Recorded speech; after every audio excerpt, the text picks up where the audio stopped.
নমস্কাৰ ছাত্ৰ ছাত্ৰীসকল ই কক্সলে পুনৰবাৰ স্বাগতম জনাই মই জ্যোতি দাসে আৰম্ভ কৰিব লৈছো আজিৰ ভিডিঅ' আজি আমি পঢ়িব লৈছো সপ্তম শ্ৰেণীৰ সমাজ বিচিত্ৰাৰ পাঠ নম্বৰ 4 দক্ষিণ আফ্ৰিকা আজি আমি তৃতীয় অংশ আলোচনা কৰিম যোৱা দুটা অংশত আমি আলোচনা কৰিছিলো দক্ষিণ আফ্ৰিকাৰ ভূপ্ৰকৃতিৰ বিষয়ে তাত পোৱা পৰ্বত পাহাৰ মালভূমি অঞ্চল নদ নদী আৰু তাতে খনিজ সম্পদ বনজ সম্পদ সেইবিলাকৰ বিষয়ে আলোচনা কৰিছিলো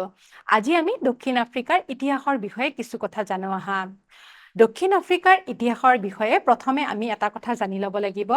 তাতে আধুনিক মানৱৰ প্ৰথম বাসস্থান আছিলে ঠিক আছে গতিকে কেনেকৈ প্ৰমাণ পোৱা গৈছিলে তাতে 1 লাখ বছৰৰ আগতে যে মানুহৰ বাসস্থানৰ প্ৰমাণ পোৱা গৈছিলে মানুহৰ বাসস্থানৰ প্ৰমাণ পোৱা গৈছিলে তাতে 1 লাখ বছৰ আগতে যে মানুহৰ বাসস্থান আছিলে সেই তাৰ প্ৰমাণ পোৱা গৈছিলে সেই কাৰণে এই ঠাই আধুনিক মানৱৰ প্ৰথম বাসস্থান বুলি কোৱা হয় ঠিক আছে গতিকে এই প্ৰশ্নটোৰ শৰ্ট প্ৰশ্ন আহিলে তোমালোকে নিশ্চয় পাৰিবা আধুনিক মানৱৰ প্ৰথম বাসস্থান হৈছে দক্ষিণ আফ্ৰিকা গতিকে এই দক্ষিণ আফ্ৰিকাত খিলঞ্জীয়া লোকসকল আছিলে প্ৰথমতে সেই খিলঞ্জীয়া লোকসকলৰ যিখিনি জনজাতি আছিলে তেওঁলোক হৈছে খৈচান খৈখয় আৰু চান ঠিক আছে দক্ষিণ আফ্ৰিকাৰ যিখিনি খিলঞ্জীয়া আদিবাসী লোক আছিলে তেওঁলোক হ'ল খৈচান খৈখয় আৰু চানসকল হ'ব মনত ৰাখিব চেষ্টা কৰিবা খৈচান খৈখয় আৰু চান পাছলৈ আফ্ৰিকা মহাদেশৰ অন্য ঠাইৰ পৰা বান্টু জনজাতিৰ লোকসকল আহিছিলে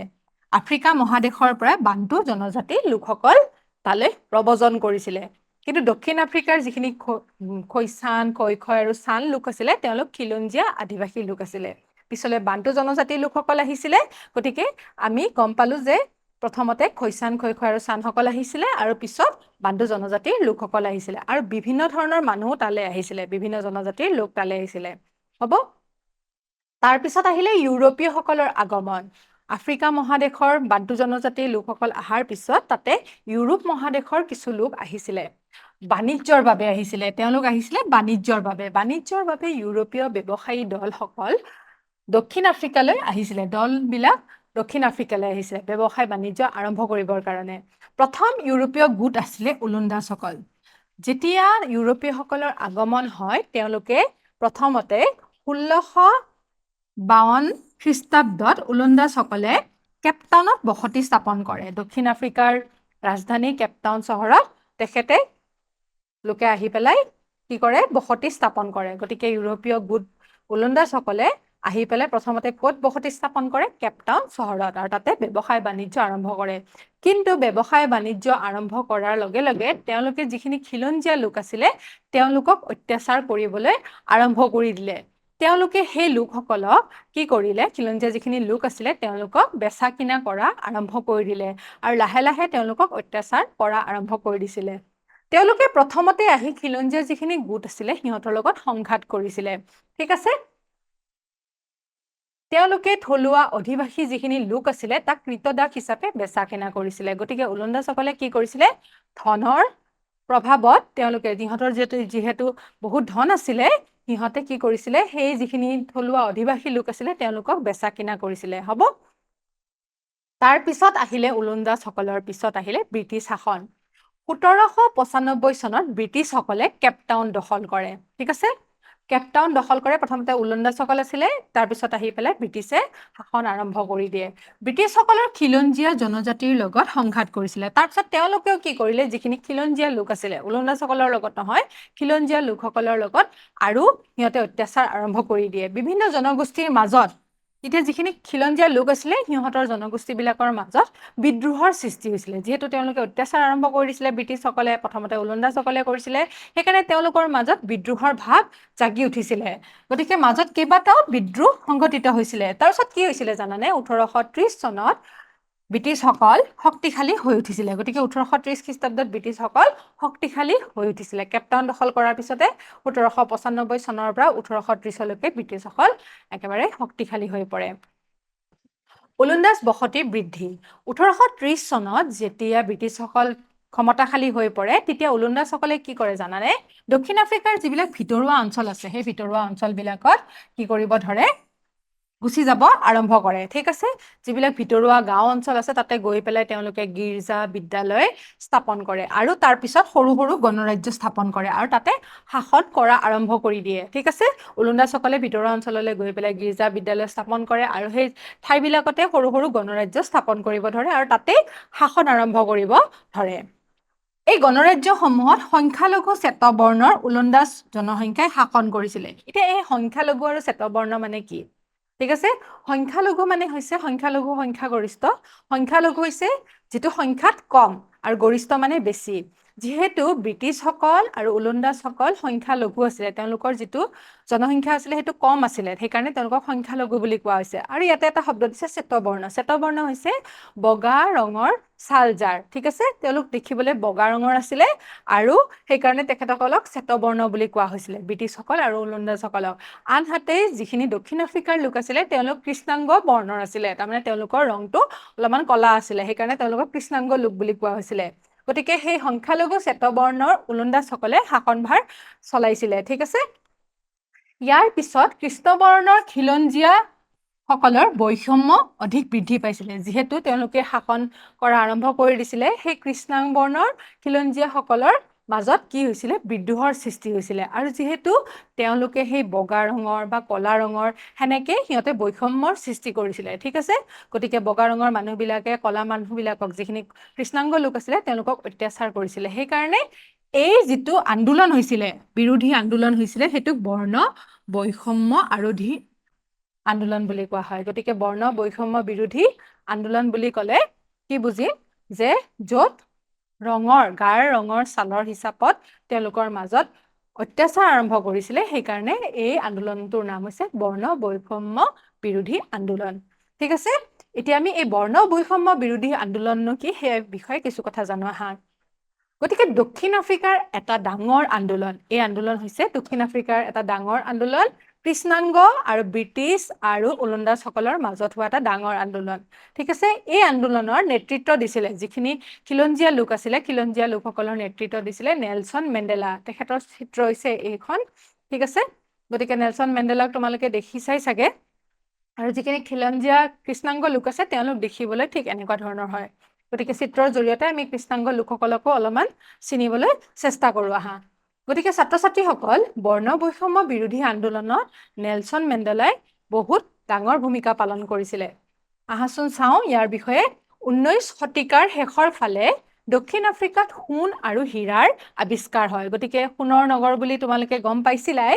গতিকে 19 শতিকাৰ শেষৰ ফালে দক্ষিণ আফ্ৰিকাত সোণ আৰু হীৰাৰ আৱিষ্কাৰ হয় ফলত ব্ৰিটিছ আৰু ওলন্দাজসকলে দক্ষিণ আফ্ৰিকালৈ প্ৰব্ৰজন কৰে যিহেতু ব্যৱসায় বাণিজ্যৰ কাৰণে সোণ আৰু হীৰাৰ ব্যৱসায় বাণিজ্যৰ কাৰণে ব্ৰিটিছসকল আৰু ওলন্দাজসকল দক্ষিণ আফ্ৰিকালৈ আহে আৰু তেওঁলোকে আহি পেলাই যিখিনি খিলঞ্জীয়া লোক আছিলে তেওঁলোকৰ ওপৰত শাসন কৰা আৰম্ভ কৰে ওলন্দাজসকলে দক্ষিণ আফ্ৰিকাৰ ভিতৰুৱা অঞ্চলবিলাকত ক্ষুদ্ৰ ক্ষুদ্ৰ গণৰাজ্য স্থাপন কৰাৰ ফলত তাত শ্বেতবৰ্ণৰ ওলন্দাজসকলে শাসন কৰে গতিকে এইখিনি কথা আমি আগতে গমেই পাইছিলোঁ ফলত ব্ৰিটিছ শ্বেতবৰ্ণ ওলন্দাজ আৰু খিলঞ্জীয়া কৃষ্ণাংগৰ মাজত ত্ৰিপাক্ষিক যুদ্ধলৈ সৃষ্টি হয় যিহেতু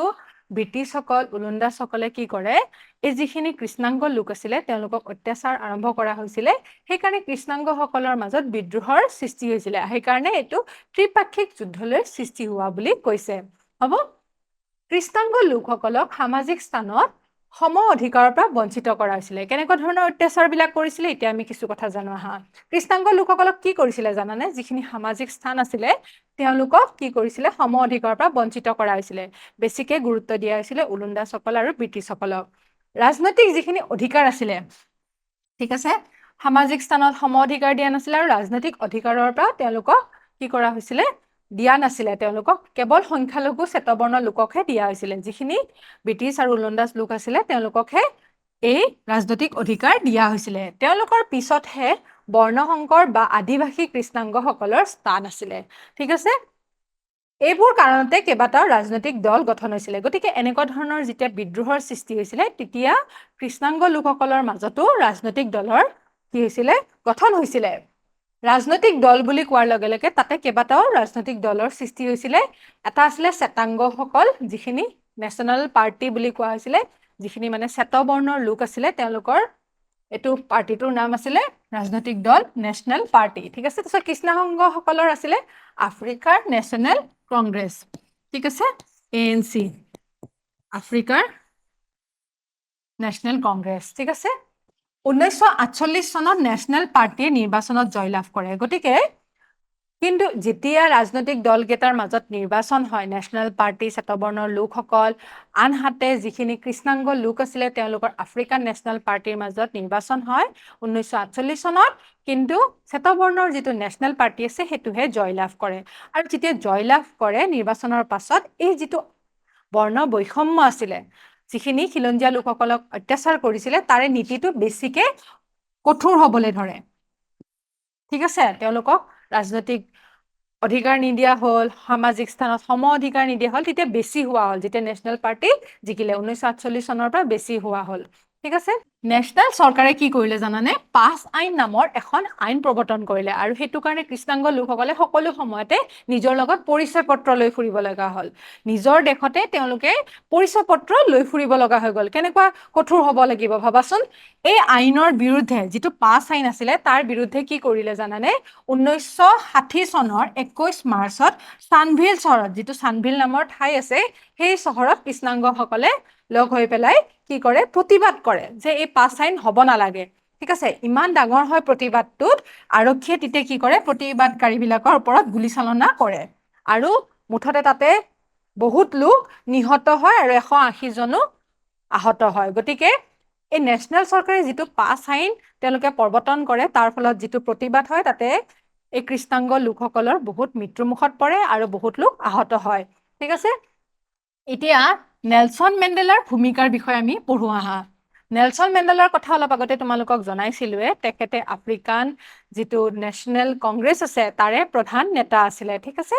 বৰ্ণ বৈষম্য বিৰোধী আন্দোলনৰ নেতৃত্ব দিছিলে 1962 চনত গ্ৰেপ্তাৰ কৰি যাৱজ্জীৱন কাৰাদণ্ড হৈছিলে যিটো প্ৰতিবাদ হৈছিলে সেই প্ৰতিবাদত তেখেতক কি কৰা হৈছিলে তেখেতক গ্ৰেপ্তাৰ কৰা হৈছিলে আৰু গ্ৰেপ্তাৰ কৰি পেলাই তেখেতক কাৰাদণ্ড দিয়া হৈছিলে ঠিক আছে গোটেই জীৱনটো তেখেতক কাৰাদণ্ড হিচাপে মানে তেখেতক শাস্তি দিয়া হৈছিলে তেওঁ ৰাজদ্ৰোহকে আদি কৰি বিভিন্ন অপৰাধৰ কাৰণে কাৰাদণ্ড দিছিলে তেখেতক কোৱা হৈছিলে যে তেখেতে ৰাজদ্ৰোহ কৰিছে সেইকাৰণে তেখেতক কাৰাদণ্ড দিয়া হৈছে গণজনপ্ৰতিবাদৰ বাবে 1990 চনৰ 11 ফেব্ৰুৱাৰীত তেওঁক মুকলি কৰি দিয়ে কিন্তু পিছত কি হ'ল জানানে গণজনপ্ৰতিবাদ মানে তেওঁলোকে যিখিনি লোক আছিলে তেওঁলোকে জনপ্ৰতিবাদ আৰম্ভ কৰি দিয়ে তেখেতক যেতিয়া গ্ৰেপ্তাৰ কৰি দিয়া হয় গ্ৰেপ্তাৰ কৰাৰ পিছতে জনপ্ৰতিবাদ বেছি তীব্ৰতৰ হৈ পৰে আৰু 1990 চনত চৰকাৰে কি কৰিব লগা হয় তেখেতক এই যিটো শাস্তি দিছিলে তাৰ পৰা মুকলি কৰি দিব লগা হয় হ'ব গতিকে 1990 চনৰ 11 ফেব্ৰুৱাৰীত তেওঁক মুকলি কৰি দিয়া হয় তেখেতে মুঠতে 27 বছৰ কাল নিজৰ কাৰাদণ্ড হৈ পেলাই থাকিব লগা হৈছিলে কাৰাদণ্ড তেওঁ শাস্তি লাভ কৰিছিলে ঠিক আছে জেলত আছিলে এতিয়া বৰ্ণ বৈষম্যৰ তাৰপিছত অন্ত পৰে কেনেকৈ অন্ত পৰে নেলছন মেণ্ডেলাই চৰকাৰৰ সৈতে শান্তি আলোচনাত মিলিত হয় ঠিক আছে তাৰপিছত আলোচনাৰ ফলত বৰ্ণ বৈষম্যৰ অন্ত পৰে 1994 চনত সকলো বৰ্ণৰে লোকৰ অংশগ্ৰহণেৰে এখন নতুন চৰকাৰ গঠন কৰে তাৰপিছত যিখিনি লোক আছিলে সকলো বৰ্ণৰে খিলঞ্জীয়া ব্ৰিটিছ উলন্দাসকল গোটেইখিনি মিলি পেলাই এখন চৰকাৰ গঠন কৰে এই আন্দোলনক যিটো বৰ্ণ বৈষম্য আন্দোলন বুলি কৈ আছো সেইটো আফ্ৰিকাৰ ভাষাত কি বুলি কোৱা হয় আপাটাইড বুলি কোৱা হয় গতিকে আপাটাইড হৈছে বৰ্ণ বৈষম্য বিৰোধী আন্দোলনৰ আফ্ৰিকাৰ ভাষাত নামটো গতিকে মনত ৰাখিব চেষ্টা কৰিবা ঠিক আছে এতিয়া আমি এইখিনিৰ পৰা কি বুজিলো তাৰে কেইটামান প্ৰশ্ন তোমালোকৰ আগত আগবঢ়াইছো পাছ আইন কোন চৰকাৰে প্ৰৱৰ্তন কৰিছিলে ব্ৰিটিছ চৰকাৰ নেশ্যনেল চৰকাৰ আফ্ৰিকান নেশ্যনেল কংগ্ৰেছ গতিকে যিখিনি নেশ্যনেল পাৰ্টি আছিলে তেওঁলোকৰ দল জয়ী হৈছিলে সেইকাৰণে পাছ আইন নেশ্যনেল চৰকাৰে বলবৎ কৰিছিলে ঠিক আছে গতিকে খ নম্বৰ অপশ্যনটো আমাৰ শুদ্ধ হ'ব দ্বিতীয় প্ৰশ্নটো চাওঁ আহা Nelson Mandela African national Congress ৰাজনৈতিক দলৰ নেতা আছিলে শুদ্ধ নে শুদ্ধ ANC দলৰ তেখেত নেতা আছিলে শুদ্ধ আফ্ৰিকান নেশ্যনেল কংগ্ৰেছ আৰু এইটো উত্তৰ হ'ব শুদ্ধ গতিকে ছাত্ৰ ছাত্ৰীসকল আজি আমি দক্ষিণ আফ্ৰিকাৰ ইতিহাসৰ কথা কিছু গম পালো অহা ক্লাছত এইটো পাঠৰ অনুশীলনী থকা প্ৰশ্নসমূহ আমি আলোচনা কৰিম তেতিয়ালৈ সামৰিছো নমস্কাৰ